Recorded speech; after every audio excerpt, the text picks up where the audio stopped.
garden rose.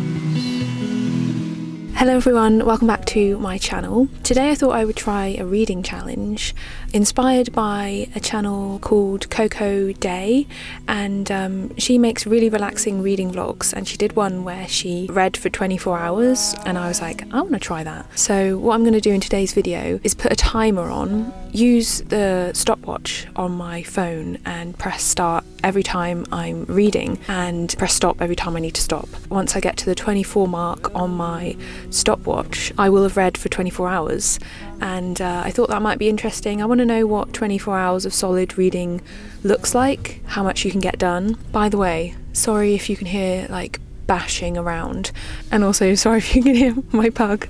Look at him, he's just staring at me. You right?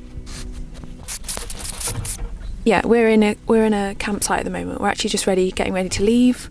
I just washed my hair. We are in a region of Spain which is just below the Sierra Nevada National Park. Alpujarras, I think, is the region we're in, and it's beautiful, but today has been very windy and we've had some snow. We've also had some really bright sunshine. It's just like all the weathers. It has been quite cold though these past 3 days that we've been on this campsite. We need to go to a town where there's good signal so that I can upload my YouTube video, because it's Friday, which is my upload day. Most of my reading is going to be done on my Kindle Fire. I hate that I have an Amazon product. I got this refurbished and I've already smashed the screen. I don't know if you can see that. And I hate that it's got Amazon and that horrible dystopian smiley logo on the back. This is where I read most of my books from. I have a Scribd account, and Scribd is amazing, by the way. I really recommend it. I got it because I thought I was going to listen to audiobooks, but actually I mostly just read ebooks via Scribd now. So I've got a couple of books on the go that I'm going to talk to you about throughout this vlog. I hope you enjoy.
It's 3:30 and we just arrived at our park up. Actually, not just arrived, we've been here for about an hour probably. We had a bit of a detour on our way here to this area de Autocaravanas. I was filming at the time, so I don't know if I captured it. We saw this dog running in the middle of a road, running like this in front of us, in front of the van, and we slowed right down, but obviously it's quite dangerous to slow right down on an A road, and it did almost nearly get hit once. And it was like quite a young dog. It had like big puppy paws, and I just instantly assumed that it was an abandoned dog, because about this time of year a lot of dogs are abandoned in Spain after the hunting season's over. Didn't have a collar on or anything, so I was like, this is just a stray or recently abandoned dog that doesn't know its surroundings. So eventually we turned around and I was frantically googling dog shelters in the area, and I don't know what we would have done because we've already got 2 dogs on board. I don't know where we would have put it, but I just felt so bad for it. I felt like it was going to get hit quite quickly if it carried on running in the road like it was. But then we saw that it had actually gone down a lane and was outside of someone's house with another dog. So it must live there. But why doesn't the house have a gate on it or something? On that journey I managed 25 minutes. So this is the book that I'm reading. I'm finding that this book is a lot of an analysis and a criticism of the climate movement so far. Basically, the author takes issue with the fact that a lot of the people who are behind the climate movement as it currently is are from like the professional class, so they're like academics, they have like higher education and they have degrees and PhDs and things like that, and those are the people that are making up a lot of the climate movement, and obviously that's not very many people, and the climate movement needs to have a broader base, and there's no stronger and broader base than like a working class base, and yeah, the climate movement has definitely failed on having any of that. So it's like a discussion on that and how the climate movement is focusing on the wrong things, and that's because it's being led by people from the professional class, their guilt about their own carbon emissions. So there's a lot of focus on the emissions from consumption, not as much focus on the emissions from production, because those people don't work on the production line. So there's like kind of like a deep dive into the concrete industry, which was interesting, and the people that are responsible for how concrete is made and the decisions that allow for the continuation of these really carbon intensive processes. I'd say like a lot of this book is about Marxist theory as well, so I'm finding it quite dense when it comes to that.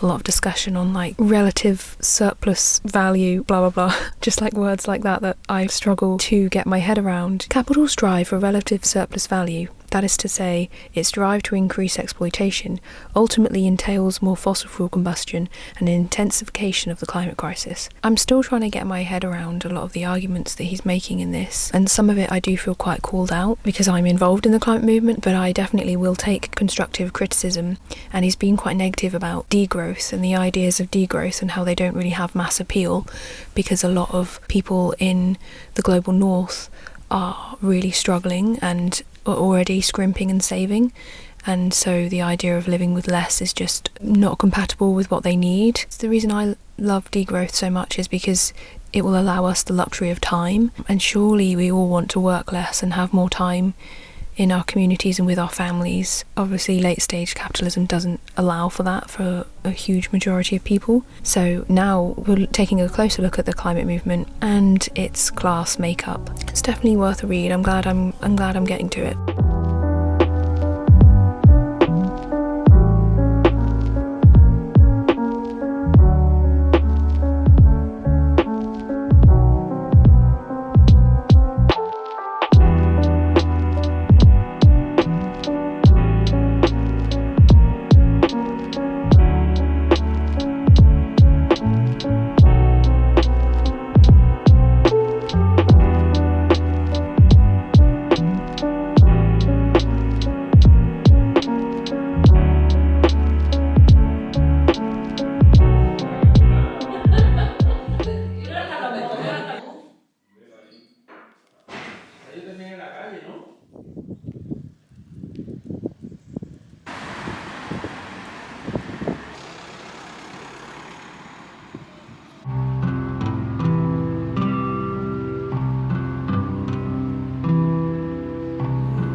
We are in the mountain town of Trevellus. I'm now only 3.5 hours into my 24-hour reading challenge, and it's day 2. I felt like I read an awful lot yesterday. I've been very diligent about pressing stop and start on my stopwatch, so it's pretty exact how much I have read. I think having a timer on is making me read better. I feel like I've really gotten into my non-fiction pick. I think because I was finding it quite dense and theory heavy before I started this challenge, I was flitting quite a lot between reading it and then being distracted, whereas if I know I've got a timer on, I just think it makes me more focused to make the use of that time that's being monitored.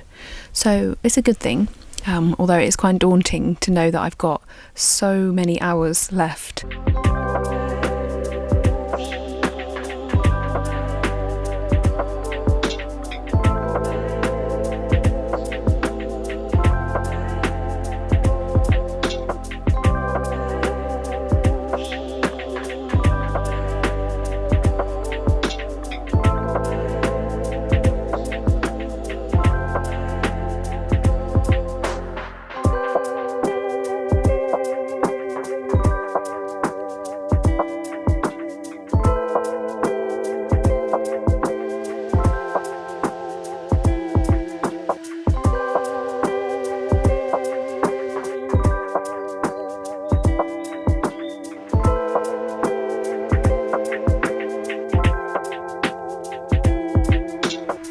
One thing I'll say about this town is that it's not a good town to visit as a vegan. This is a town that's famous for its snow-cured ham. I was already not enjoying the part of Spain where you go into the supermarket and there's just all of these pig legs just all in a row, and I always have to like avert my eyes. But in this town it's kind of impossible because they are everywhere. Just legs hanging everywhere with their trotters still on.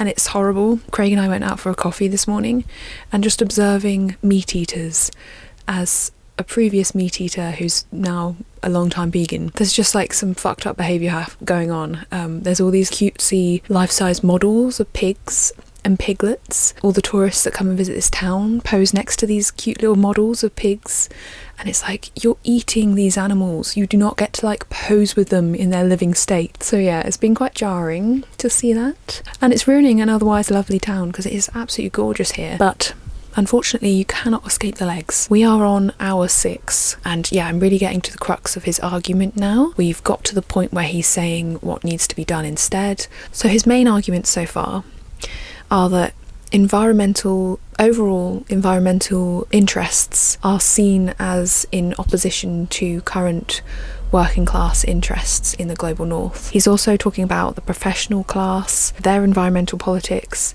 which is advocating for less, and how unappealing that is to struggling workers. Something that's a little bit naive about the professional class and their view on climate policy is that it's a matter of knowledge. So the more people know about the science, like this focus on listen to the science, the more people actually look at the science and understand it, the climate action that we need will just follow off the back of that. And he's talking about how that's actually quite a naive perspective and there's no evidence that will happen. A point that I found really interesting is he's saying that working class people now mostly are alienated from land. They don't have access to land as a way of survival, and instead they rely on the market for survival. If you don't work, you don't eat, you can't afford your shelter, you're out on the streets. Threats to working class people come from abstract market forces rather than environmental degradation, at least right now for a lot of people. If we can make their life less unstable and fairer and easier, whilst also tackling decarbonisation, that's the angle that the environmental movement needs to have. And then after that he kind of just said a load about how much he loves the Green New Deal in America, which I think he could have just said at the beginning rather than waiting so far into the book. I'm on chapter 6, which is about electrifying the climate movement, and now he's kind of like talking about strategy, and he's saying that if we mobilise the electricity sector and create a mass movement of really unionised workers there, and then they all go on strike, that shuts down the whole economy, and it forces change within a capitalist system where the only power that workers have is withholding their labour. That's enough talking from me now. I'm going to try and finish this book and then I'll give you my summarised thoughts. Whilst we were up in the town yesterday evening, we got ourselves a new rug which goes on top of our toilet. Do you like it? I like it a lot. We've got quite a royal blue theme in our van, so it kind of goes with our cushions here. And then we've also got this blue blanket as well, so kind of ties in together.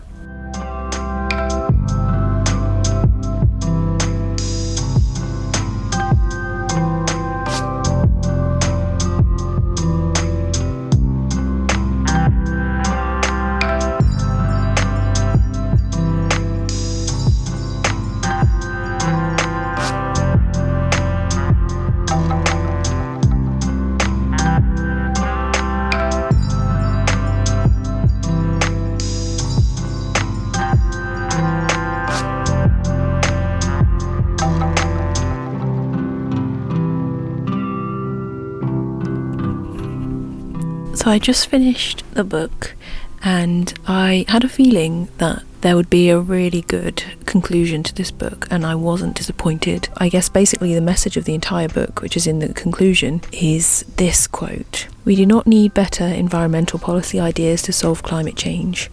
We need a stronger working class. As long as we are losing the larger class struggle, we are also losing the climate struggle."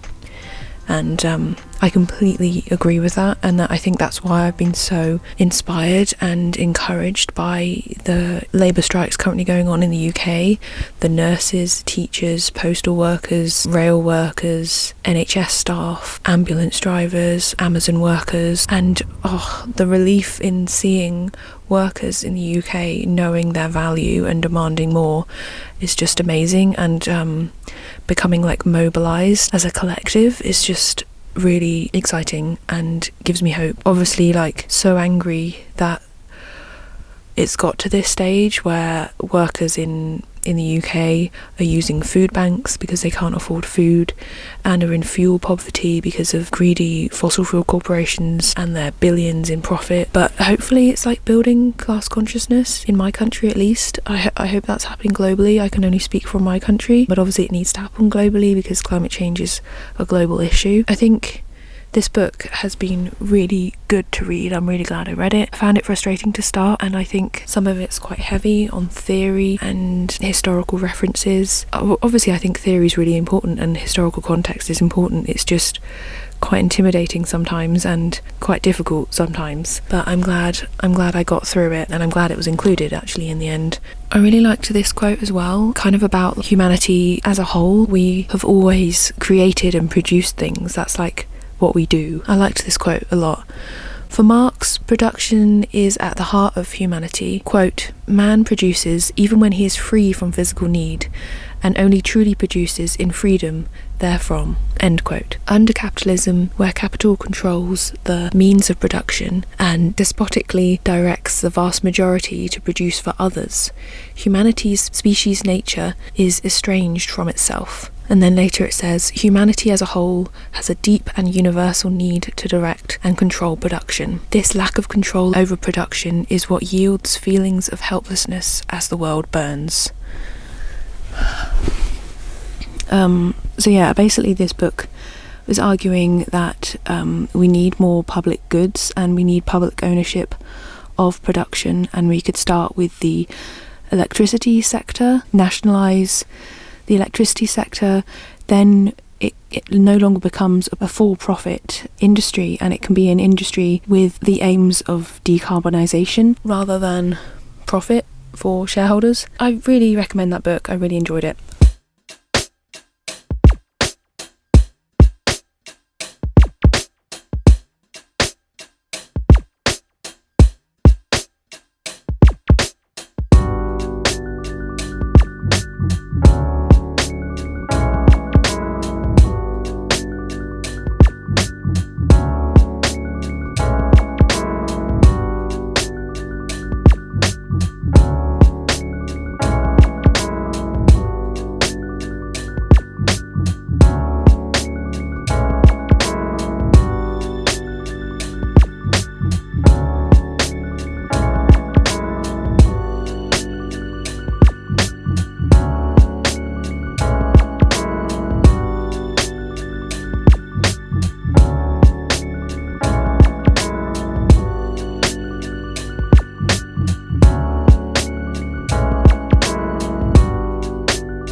Last night I read so much. I managed to finish Little Gods. Overall, I thought it was okay. I didn't really love the book. I felt like I didn't really connect with some of the overarching themes, which were kind of to do with physics and like time and space, which is just something that goes completely over my head. The story is about a main character called Sulan. We never meet her properly. She's only ever described to us, the reader, through these three main characters and their perception of her.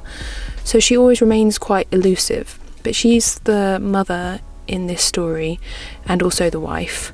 So the three characters that tell this story of her life are her friend, who's like an old lady, I think might be her landlady, who Sulan becomes friendly with, and then we're also introduced to Sulan's daughter and her husband, or her estranged husband. And I have to say, I didn't really connect very well with any of the characters, which kind of makes it hard for me to love a book. I like to be really invested in the characters. There is this distance throughout the whole book, especially as it's a very like character-driven story. For us to not really know any of the characters very well does create this distance. Like I said, the overarching theme is about time and time travel, and Sulan, the mother, refuses to talk about the past. She refuses to think about it. She never mentions it to anyone, even her daughter or her husband. She's only ever going forward, and that's contrasted with the daughter, whose aim is to discover herself through learning about the pasts of her father, who she's never met, and also her mother.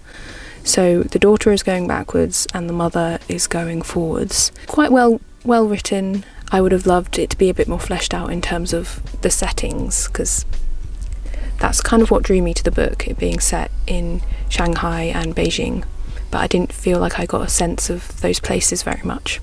Now I'm about to start on a new book. I am craving reading a physical book to finish up the last of these 24 hours. So let's see what we got. And I think I've already decided which one I'm going to go with.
We are 20 hours into the reading challenge. Absolutely loving the book that I'm reading.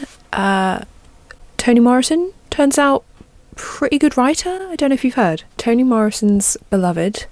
I'm finally reading it and I am over halfway through now. I'm finding I'm reading slower than I did on the last two books because the writing is just bloody exquisite. Obviously, I went into reading my first Toni Morrison novel knowing that she is one of the great American writers, and probably, most likely, that's for good reason. I heard people talk about her writing style before, but I didn't know if I was going to connect with it. For some reason, I was imagining that it would be really like complicated and flowery and long-winded. It's not. I would say it's like skilled, immersive, tense. She's an incredible storyteller. The way this story is like eking out, and like the dread and the tension, the eeriness of it as well.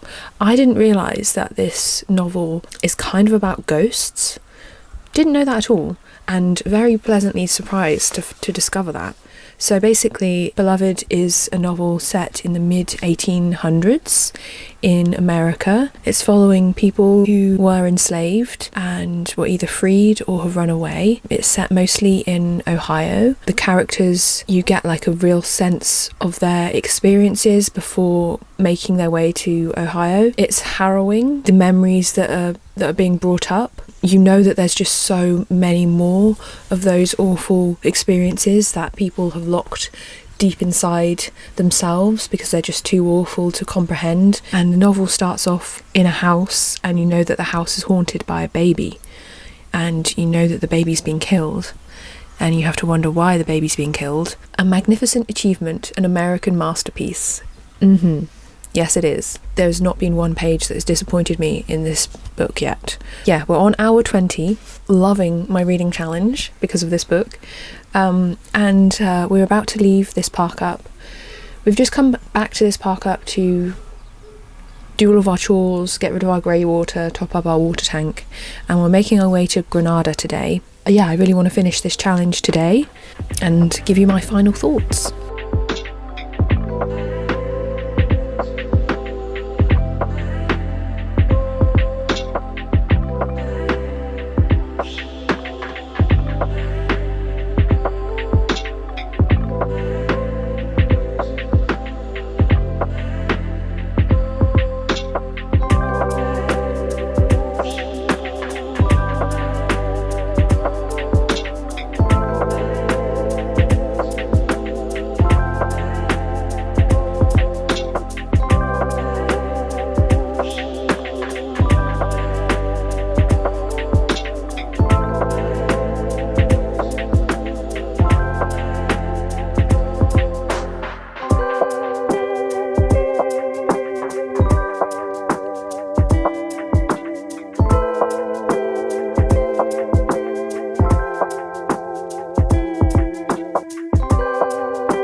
I did it. I read for 24 hours. As you can see, I didn't manage to finish this book, but I wasn't far off, so I did finish it. I got up to page 261, so it wasn't too many more to go. But yeah, I have finished this book now. I think the ending wasn't as... I was kind of thinking that it was building to something really dramatic, and that didn't happen as much as I thought it might. The ending was more of like a slow burn for me, a kind of like tying up of ends. It wasn't as kind of dramatic and as shocking as I was expecting it to be. Actually, the shock is just like peppered throughout this whole novel during the time of slavery. I think I will think about this novel for a long time, and I'm definitely going to read more Toni Morrison books now. Let me know what your favourite of her books are and where I should go next. How was it to time 24 hours of reading? It was quite intense. I've kind of left Craig to do everything that we needed to do whilst I've been doing all my reading today. Craig's been doing the laundry, going to the shops and getting us lunch and stuff, so I've just been reading. 24 hours is a long time when it's taken up with one activity, but it has meant that I've read 3 books in that time, which is good. I'm not sure that I would ever do this challenge again, but I would probably time myself reading again, maybe create more discipline around my reading. But I'm going to end this video now because I've got a lot of editing to do. I hope you enjoyed this style of video. Let me know what you thought. Let me know if you've ever done the 24-hour reading challenge or any other similar reading challenges. And I look forward to reading your comments, and I'll see you again soon. Bye.